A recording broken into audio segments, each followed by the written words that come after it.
Assalamualaikum warahmatullahi wabarakatuh. Salam sehat dan bahagia untuk kita semua. Perkenalkan, nama saya Roni Haryanto Wiju SPD, Unit Kerja SD Negeri Patubai, Kecamatan Insana Tengah, Kabupaten Timur Tengah Utara, Provinsi Nusa Tenggara Timur. Melalui video ini saya ingin berbagi kisah dan praktik baik saya di unit satuan yang jauh dari benderan dan fasilitas ibu kota, yaitu sebagai seorang guru daerah 3T. Sekilas tentang SD Negeri Patubai. SD Negeri Patubai merupakan salah satu pendidikan dasar negeri yang berada di Desa Wehalo, Kecamatan Insana Tengah, Kabupaten Timur Tengah Utara. Letaknya yang berada di antara bukit dan lembah menjadikan sekolah ini benar-benar terisolir dan jarang diketahui orang.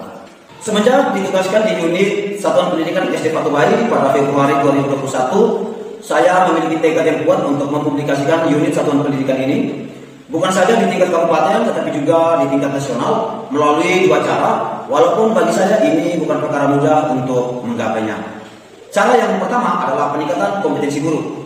Ini adalah salah satu alasan bagi saya mengapa saya setiap hari harus menempuh perjalanan 90 km pulang pergi dari rumah menuju ke sekolah dan sekolah menuju ke rumah. Jadi alasan saya memilih pulang pergi dari rumah ke sekolah, sekolah ke rumah walaupun harus menempuh perjalanan kurang lebih 90 km, karena di lokasi tempat kerja saya tidak memiliki jaringan internet yang bagi saya ini akan menghambat pengembangan kompetensi, di mana saat ini kita tahu bahwa Kemdikbud terus melakukan transformasi bidang pendidikan, termasuk peningkatan kompetensi guru melalui pelatihan dan program guru belajar dan berbagi serta pemanfaatan platform Merdeka Mengajar.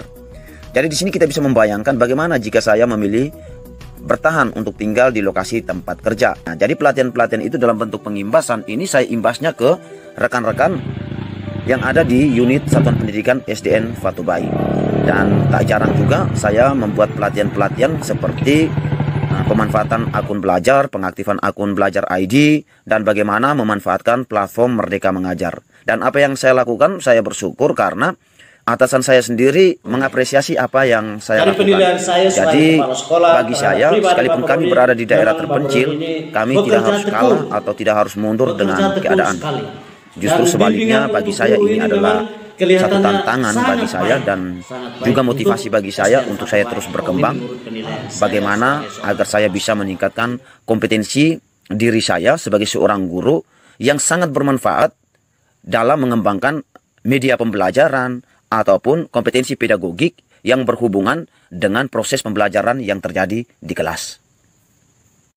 Yang kedua bagi saya, pelatihan-pelatihan yang saya ikuti ataupun pengimbasan-pengimbasan yang saya lakukan di unit Satuan Pendidikan SDN Patubai ini tidak cukup untuk menjawab impian saya mempublikasikan SDN Patubai baik di tingkat kabupaten, provinsi maupun nasional. Karena itu, seringkali saya melakukan kegiatan menulis baik itu dalam bentuk buku-buku, dalam bentuk artikel maupun jurnal. Nah, mengapa hal ini saya lakukan? Karena saya ingin berbagi kepada rekan-rekan pendidik di seluruh Indonesia, khususnya yang ada di wilayah 3T, permasalahan yang saya hadapi, cara saya mengatasi, dan solusi yang saya tawarkan atau yang saya lakukan untuk menjawab permasalahan tersebut. Sehingga ini juga bisa diketahui oleh rekan-rekan pendidik, khususnya yang ada di daerah terpencil. Karena bagi saya, tidak ada masalah yang tidak memiliki jalan keluarnya. Semuanya pasti ada, asalkan kita mau, kita tahu, dan kita mampu untuk mengatasinya. Dan yang ketiga adalah cara saya untuk mempublikasikan keberadaan SDN Patubai ini. Saya juga aktif dalam mengikuti kompetisi. Saya juga mengajak rekan-rekan guru untuk aktif mengikuti kompetisi, karena kita tahu kompetisi yang kita ikut ini pasti akan serta-merta membawa nama sekolah. Nah, contohnya seperti saya aktif dalam kompetisi menulis esai, menulis artikel, dan juga yang baru selesai diselenggarakan oleh pijar sekolah baik Telkom Indonesia, yaitu kompetisi guru unggul, di mana kompetisi guru unggul ini diikuti oleh 2.000-an peserta di seluruh Indonesia dari kalangan guru. Dan saya bersyukur walaupun saya berada di daerah terpencil dengan segala keterbatasan, saya mampu berada di top 6 besar program guru unggul. Selain beberapa hal tersebut, saya juga aktif membuat konten YouTube yang berkaitan dengan video pembelajaran. Video-video tersebut juga saya share melalui akun Belajar ID saya di platform Merdeka Mengajar. Cara yang kedua mempublikasikan unit Satuan Pendidikan SDN Fatubai adalah peningkatan kompetensi dan hasil belajar peserta didik. Mempublikasikan unit Satuan Pendidikan SDN Fatubai bukan saja mempublikasikan nama, tetapi sekaligus mempublikasikan tentang seluruh aktivitas yang dilakukan baik oleh guru dan peserta didik. Nah, hal yang dilakukan oleh saya adalah mengidentifikasi permasalahan-permasalahan yang terjadi di unit satuan. Dari hasil identifikasi ini, saya menemukan berbagai macam permasalahan. Nah, salah satunya adalah rendahnya motivasi dan tingkat kehadiran siswa di sekolah. Tentunya hal ini dipicu oleh beberapa faktor. Yang pertama adalah jarak dan medan tempuh ke sekolah. Yang kedua, motivasi orang tua terhadap pendidikan anak. Yang ketiga, proses pembelajaran yang dilakukan guru masih bersifat konvensional dan monoton, baik metode ataupun pemanfaatan sumber belajar. Yang ketiga, tingkat kehadiran guru menjadi salah satu alasan mengapa motivasi belajar dan kehadiran siswa di sekolah rendah. Untuk mengatasi permasalahan-permasalahan tersebut, saya berkomunikasi dengan atasan dan juga rekan-rekan guru. Kemudian, implementasi dari hasil diskusi, saya melakukan asesmen kepada orang tua. Untuk apa?